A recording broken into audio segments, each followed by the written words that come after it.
Les ingrédients choisis pour Forever Bright sont tous, sans exception, approuvés par la Food and Drug Administration américaine. Tous les ingrédients choisis pour Forever Bright sont de la meilleure qualité et parfaitement conformes. La propolis, qui est un antibiotique naturel, est ici un parfait complément à tout programme complet d'hygiène bucco-dentaire et donc elle est incluse dans la formulation du produit.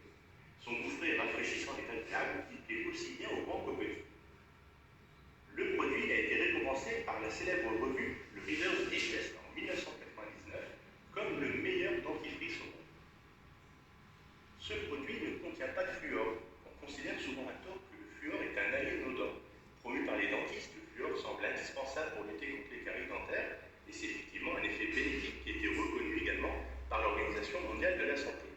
Mais c'est un autre visage de la substance que nous montre Audrey Glohagen, la réalisatrice de l'enquête intitulée « Fluor, un ami qui vous veut du mal ». Diffusée le mardi 26 avril 2017 sur France 5 et disponible sur YouTube depuis, ce documentaire a démontré que le fluor n'est pas sans risque sur la santé car il s'agit d'un produit chimique posant un problème de santé publique. Est-ce que vous saviez que le fluor fait partie des 10 produits chimiques posant un problème majeur de santé publique? Aux côtés d'autres substances toxiques comme l'amiante ou l'arsenic, l'OMS a tiré la sonnette d'alarme en 2010. Correctement utilisés en dessous d'un certain seuil, les produits à base de fluor peuvent prévenir l'apparition de caries. Mais en revanche, un apport excessif peut provoquer des maladies. Et parmi elles, on a la fluorose dentaire. L'excès de fluor provoque l'apparition de taches sur les dents de couleur blanchâtre ou marron et il n'existe pas de traitement pour soigner cette affection. Mais il y a pire, il y a la fluorose osseuse. L'accumulation excessive de fluor provoque dans ce cas-là des changements dans la structure des os qui deviennent plus fragiles et cassants. Et une étude française révèle ainsi que 45% des enfants de 4 à 12 ans ont des apports excessifs en fluor, au travers des sachets de thé, de l'eau du robinet, qui tous contiennent du fluor.